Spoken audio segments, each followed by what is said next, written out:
आत्मा के भीतरी कालुष परिणामों को ही कषाय कहते हैं। सही, हम लाइट बंद करते नहीं वाले। इनके द्वारा जीव चारों गतियों में परिभ्रमण करता हुआ सिर्फ दुख को ही प्राप्त करता है। क्या तुम्हें पता है, कषाय एक चुंबक की तरह होती है जिसके द्वारा कर्म हमारी आत्मा से चिपक जाते हैं। पापा, आत्मा और कर्म का संबंध कैसे होता है? आत्मा और कर्म का संबंध लेशिया के द्वारा होता है। पापा, ये लेशिया क्या होती है?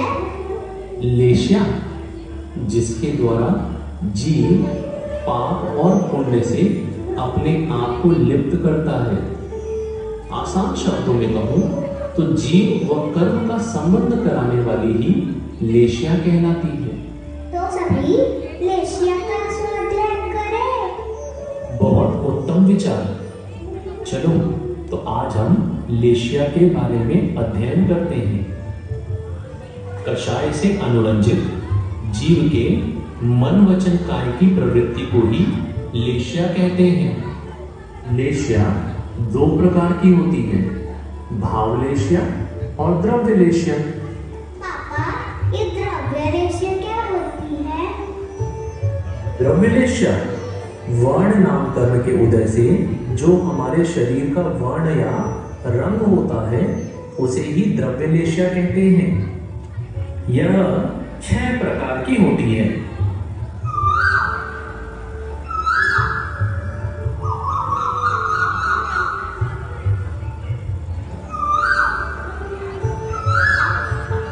कृष्ण द्रव्यलेशिया जिसके कारण शरीर का रंग भौरे के समान काला होता है।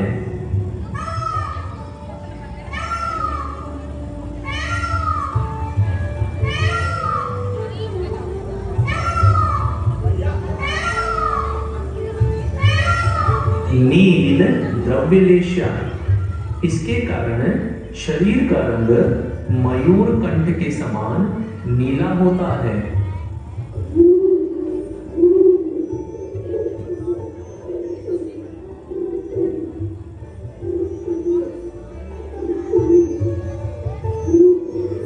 कापोत द्रव्यलेशिया इसके कारण कबूतर के समान कापोत रंग का शरीर होता है।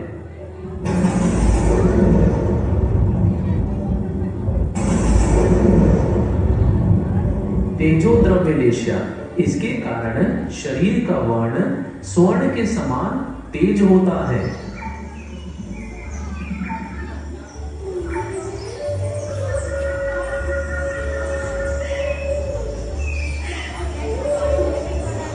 पद्म द्रव्यलेशिया इसके कारण शरीर का रंग कमल के समान लाल होता है।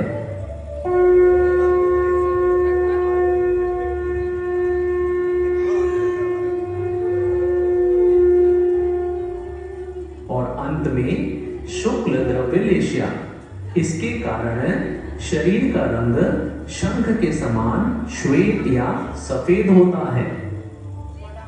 द्रव्यलेशियाएं शुभ और अशुभ नहीं होती हैं।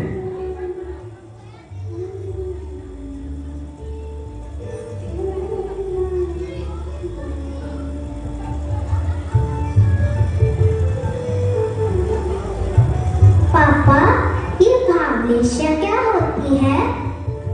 भावलेशिया कषाय के उदय से जो मन वचन काय की प्रवृत्ति होती है, अर्थात जैसे हमारे भाव होते हैं उसे ही भावलेशिया कहते हैं। अन्य शब्दों में कहें तो मोहनी कर्म के उदय, क्षयोक्षम, उपशम अथवा क्षय से उत्पन्न हुआ जीव का स्पंदन यही भावलेशिया है। भावलेशिया 6 प्रकार की होती है। कृष्ण, नील, कापोत, पीत, पद्म, शुक्ल। चलो इसे समझने के लिए एक दृष्टांत देखते हैं, जहां एक व्यक्ति एक ही कार्य को करने के लिए किस प्रकार अलग अलग भाव रखता है।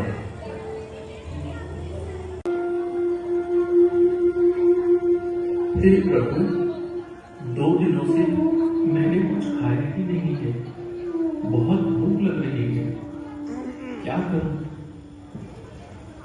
अरे यह सामने क्या है? यह तो एक आम का वृक्ष दिख रहा है।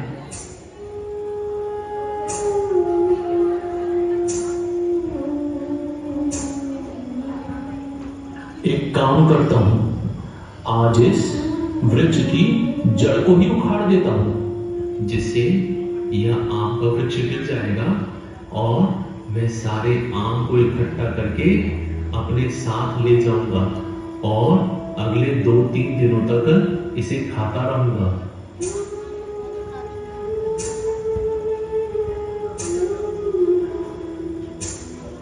आम खाने के लिए मुझे जड़ काटने की जरूरत नहीं है।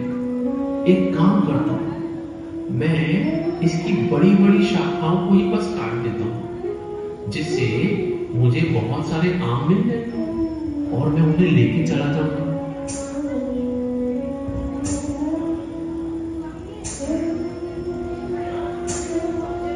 आम के तने को भी काटना कोई आवश्यक नहीं लगता।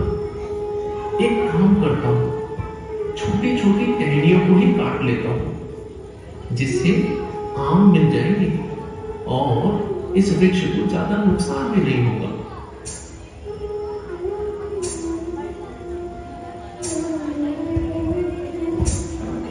इन टहनियों को तोड़ने से भी मुझे लगता है कोई लाभ नहीं होने वाला है। मैं सिर्फ आम के गुच्छों को ही तोड़ लेता हूं। आम ही तो खाने हैं, वो मुझे मिल जाएंगे।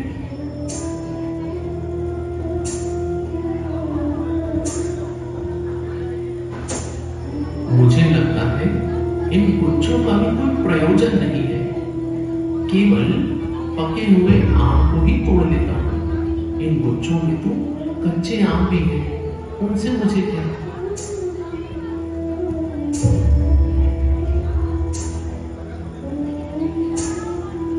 मुझे लगता है मैं आम तोड़ूं ही क्यों? यह नीचे गिरे हुए पके हुए आम तो हैं ही, इन्हें ही लेके मैं अपनी क्षुधा शांत कर सकता हूं और आगे की यात्रा भी कर सकता हूं। तो देखा, एक ही व्यक्ति ने उस आम के वृक्ष के नीचे बैठकर कैसे अलग अलग विचार किए, अलग अलग भाव किए। चलो अब इन्हें एक एक करके समझते हैं।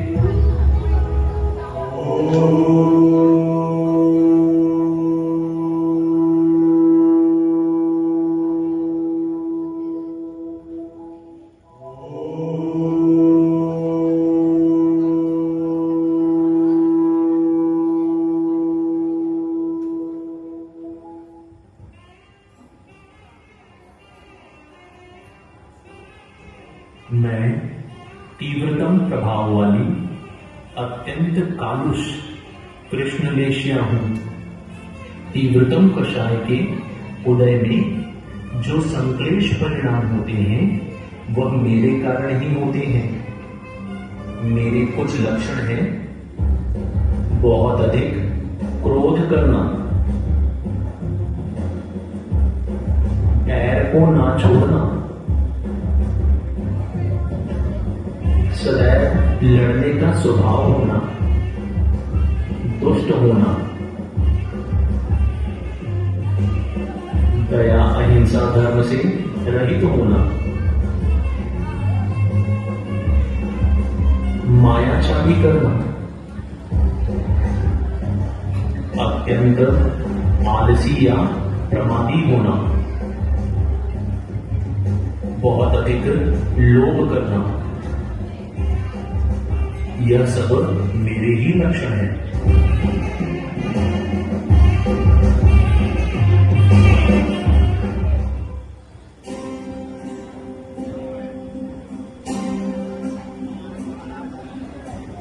मैं कृष्णलेशिया से थोड़ी कम तीव्रता प्रभाव वाली नीलकंठ समान नीललेशिया हूं।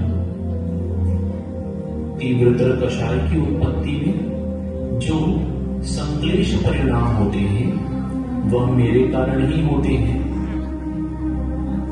मेरे लक्षण है तो क्या हुआ? बहुत अधिक निद्रालु होना, यानी बहुत सोने वाला व्यक्ति,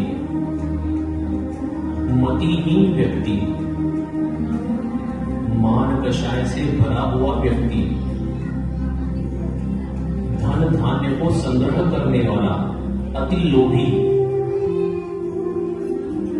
तीव्र लालसा या तृष्णा रखने वाला, विषयों में आसक्त चपल व्यक्ति,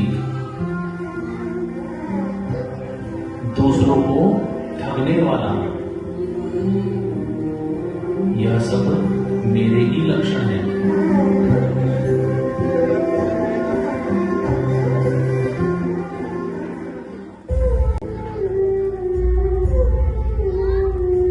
मैं नीलनेशिया से कम तीव्र प्रभाव वाली कबूतर के समान कापोदलेशिया हूं। तीव्र कषाय की उत्पत्ति से संक्लेश परिणाम मेरे ही कारण होते हैं। मेरे लक्षण हैं दूसरों पर रोष करना, दूसरों की निंदा करना, शोक बाहुल होना अर्थात बहुत ज्यादा दुखी होना, भय बाहुल होना अर्थात बहुत ज्यादा डरपोक होना, ईर्ष्या करना, विभिन्न प्रकार से अपनी ही प्रशंसा करवाना, रण में मरने का इच्छुक होना, यह सब मेरे ही लक्षण हैं।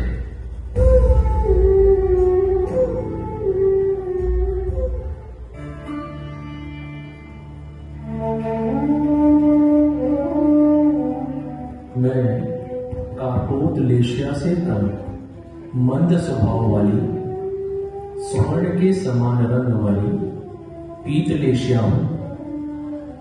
मुझे तेजोलेशिया भी कहा जाता है। मंद कषाय के उदय में जो विशुद्ध परिणाम होते हैं वह मेरे कारण ही होते हैं। मेरे लक्षण हैं जो कर्तव्य और अकर्तव्य, सत्य और असत्य को जानता हूं। मित्रता, दयालुता, सत्यवादिता, दानशीलत्व अर्थात दान देने के भाव,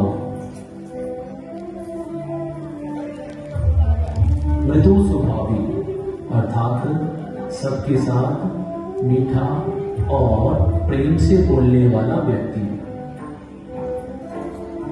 ज्ञानी, धर्म में लिप्त, समदर्शी,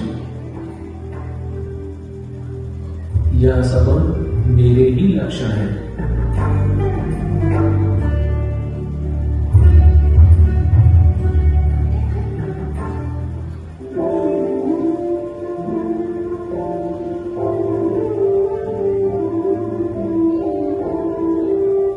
मैं पीतलेशिया से अधिक मंदतर स्वभाव वाली लाल कमल के समान पद्मलेशिया हूं। मंदतर कषाय की उत्पत्ति में जो भाव प्राणियों के होते हैं वह मेरा ही लक्षण है। मेरे अन्य लक्षण हैं वह जो त्यागी व्रती होता है, भद्र परिणामी होता है, सब पर दया रखने वाला, वह जो क्रोध ना करे, क्षमावान हो, जो सच्चा हो, साधुजनों के गुणों की पूजन में निरत रहने वाला, गुरु देव पूजन आदि में रुचि रखने वाला, धर्म ध्यान करने वाला, त्याग दान आदि करने वाला, यह सब मेरे ही स्वभाव है।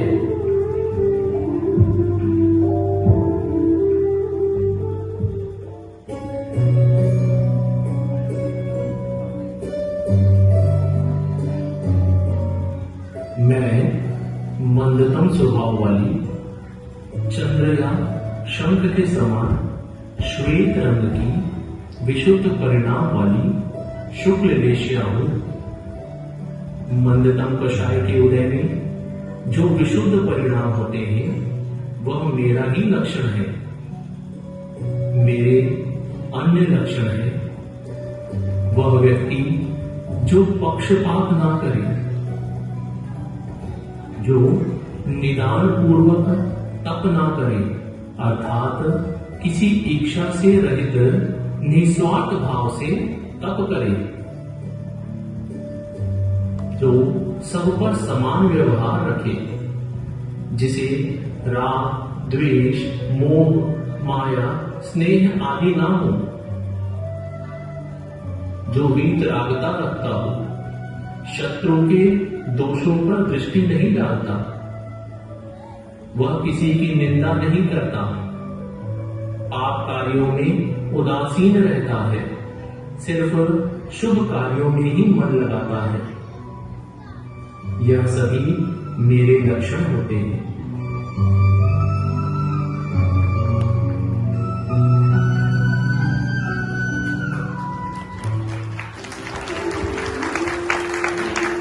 कृष्ण, नील और तापोर ये अशुभ लेशियाएं हैं। यह पहले से चौथे गुण स्थान में पाई जाती हैं। पीत, पद्म और शुक्ल यह शुभ लेशियाएं हैं। पीत और पद्म पहले से 7वें गुण स्थान तक तथा शुक्ल पहले से 13वें गुण स्थान तक के जीवों में पाई जाती है।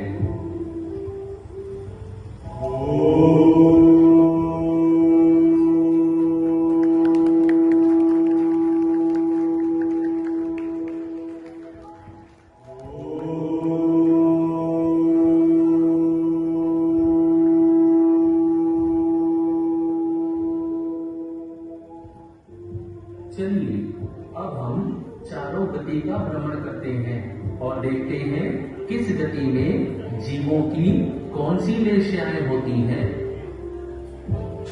सर्वप्रथम नरक गति के दर्शन करते हैं।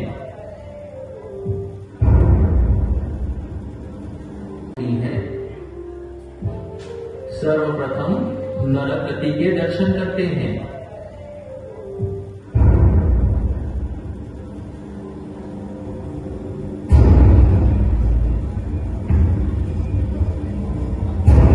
नरक में 7 पृथ्वियां पाई जाती हैं, जहां हम 3 अशुभ लेशियाएं ही होती हैं। पहली, दूसरी और तीसरी पृथ्वी पर मैं कापोत लेशिया पाई जाती हूं, जिसके कारण यहाँ के जीवों में संक्लेश परिणाम होते हैं जो तीव्र होते हैं। तीसरी, चौथी और 5वीं पृथ्वी पर मैं नील लेशिया पाई जाती हूं, जिसके कारण तीव्रतर संक्लेश परिणाम होते हैं। 5वीं, 6वीं और 7वीं पृथ्वी पर मैं कृष्ण लेशिया पाई जाती हूं, जिसके कारण तीव्रतम संक्लेश परिणाम होते हैं और जीव अत्यंत दुख को भोगते हैं।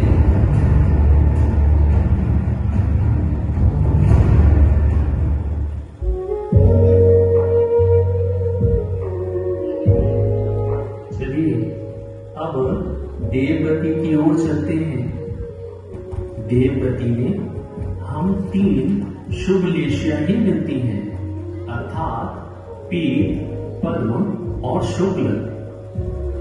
भवनात्रिक देवों में अर्थात भवनवासी व्यंतर ज्योतिषियों में सिर्फ पीत लेशिया ही पाई जाती है। वैमानिक देवों में पीत, पद्म और शुक्ल तीनों लेशियां मिलती हैं। जैसे जैसे ऊपर के स्वर्गों में जाती हैं, वैसे वैसे भाव शुभतर और विशुद्ध होते जाते हैं, अर्थात लेश्या पीत से पद्म और पद्म से शुक्ल की ओर होती जाती है। आनत से नवद्रव्य तक सिर्फ शुक्ल लेश्या ही मिलती है, अर्थात वहां जीव सिर्फ शुभ भाव ही रखते हैं।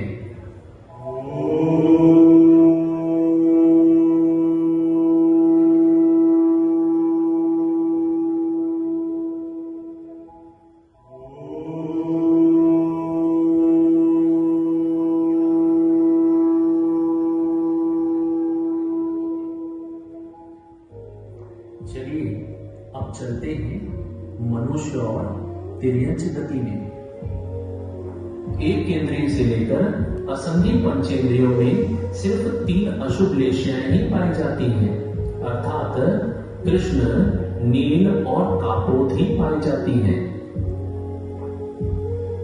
मनुष्य और संगी पंचेंद्रियों में हम सभी पाई जाती हैं। हमारे कारण ही यहाँ पर संक्लेशित परिणाम से लेकर विशुद्ध परिणाम तक देखने को मिलते हैं।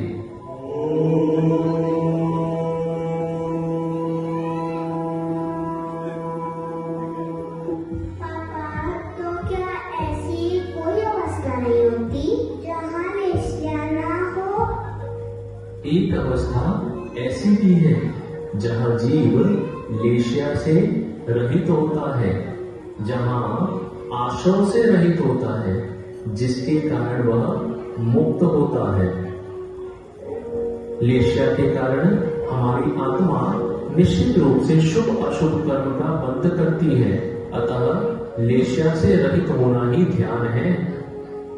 उस ध्यान के द्वारा आत्मा का कल्याण होता है, जिसे अलेश्या परक ध्यान कहते हैं। 13वें गुण स्थानवर्ती मुनि महाराज के लिए भी यह आराधनीय है, वे भी इसकी प्रतीक्षा करते हैं। ऋषभनाथ से लेकर महावीर भगवान तक सभी ने इस ध्यान को लगाया है और वे आज मुक्त हुए हैं। हम भगवान से प्रार्थना करते हैं कि हम भी इस अलेश्या परक ध्यान को ग्रहण कर सकें और इस संसार दशा से मुक्त हो सकें। आज हम सभी को यह दृढ़ निश्चय करना चाहिए कि हम कैसी भी परिस्थिति हो अपने परिणामों को शुभ भावों में ही लगाएंगे, अर्थात हमारी लेश्याओं को शुभ लेश्या ही रखेंगे।